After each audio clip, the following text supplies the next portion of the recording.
Welcome to Lent 2019. We're so happy you are coming on this journey with us. Throughout Lent, we will be sharing daily devotions as well as sermons from our Wednesday night series titled Church Meet Disney. You have a lot in common. Our daily devotions are done by Pastor Matt Day from St. John's Lutheran Church and Pastor Diane Day at St. Thomas Lutheran Church in Charlestown, West Virginia. We hope you can join us for our Wednesdays in Lent. You are always welcome to join us. Take care, and God bless.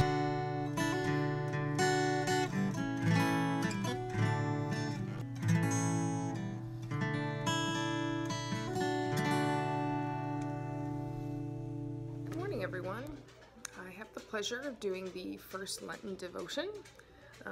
We're going to be doing similarly to what we did at Advent, where Pastor Matt and I take turns with some of the daily lectionary texts. We're not going to specifically put them on Facebook. There's going to be a link to the YouTube channel on the Facebook group, so that if you don't have Facebook, you can still watch them.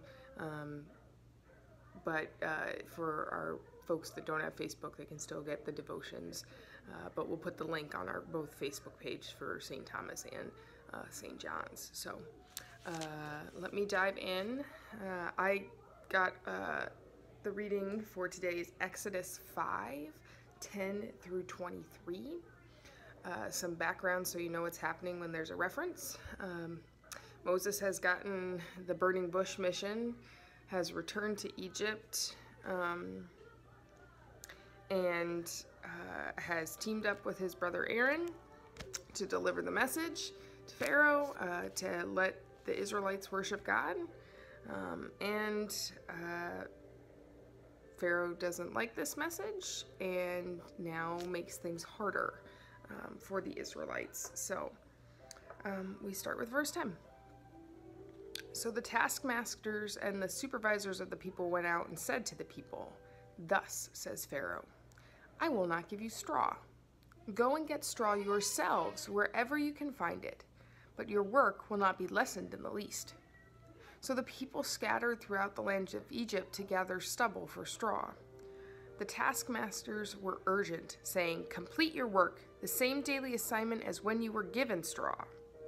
And the supervisors of the Israelites, whom Pharaoh's taskmasters had set over them, were beaten and were asked, "Why did you not finish the required quantity of bricks yesterday and today as you did before?" Then the Israelite supervisors came to Pharaoh and cried, "Why do you treat your servants like this? No straw is given to your servants, yet they say to us, 'Make bricks.'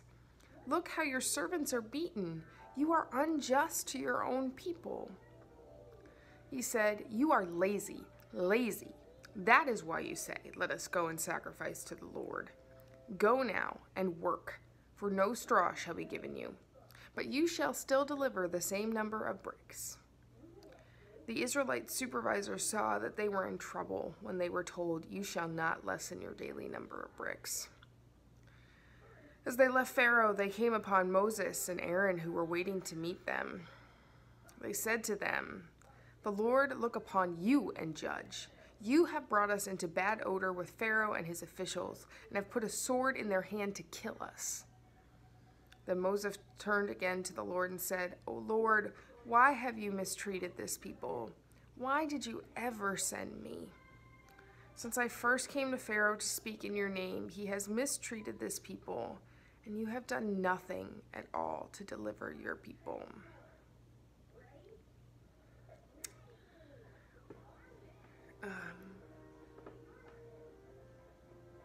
I had the pleasure, I guess it's almost 2 weeks ago, of being with our 6th and 7th graders in our Bible study, studying the Exodus and talking about, in really brief form, Moses' experience.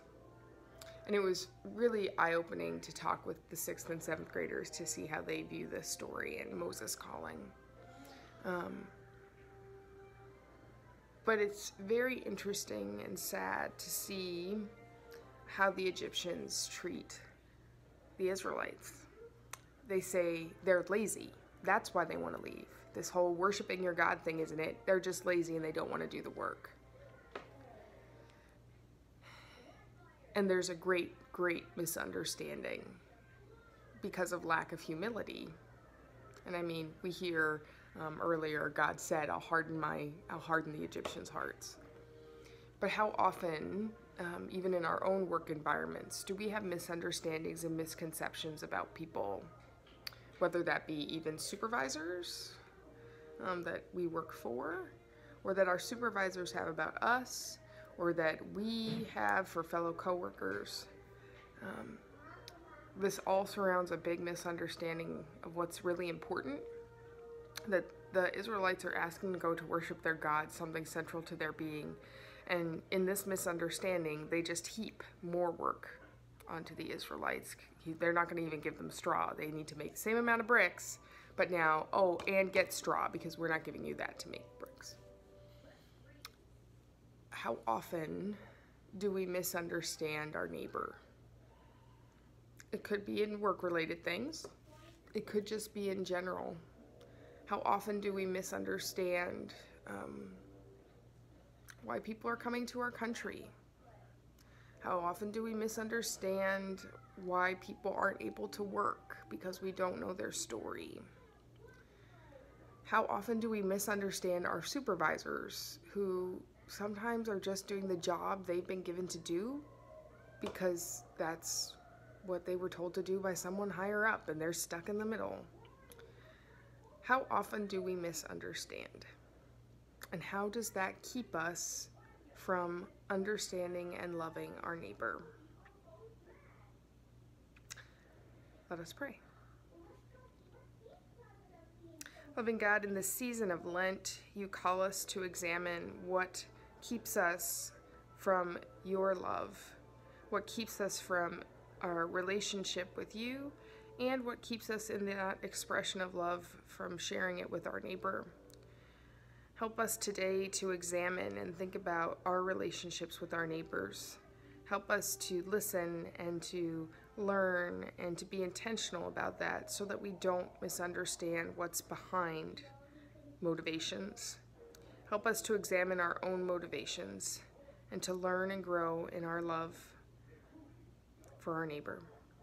All these things we ask in Jesus' name. Amen. So again, we're taking turns back and forth. We'll have a YouTube link on Facebook pages. Hopefully it'll mean better quality too. Pastor Matt is also working on doing it so that it's just an audio file. I don't know how he does it. He's magical like that. So I'm sure he'll give you more information on that and how that works, and you'll be able to find it. So I will just start today being the simplistic one, and this is what you get. So happy Lent, everyone. May it be a fruitful and amazing one that brings you closer to God.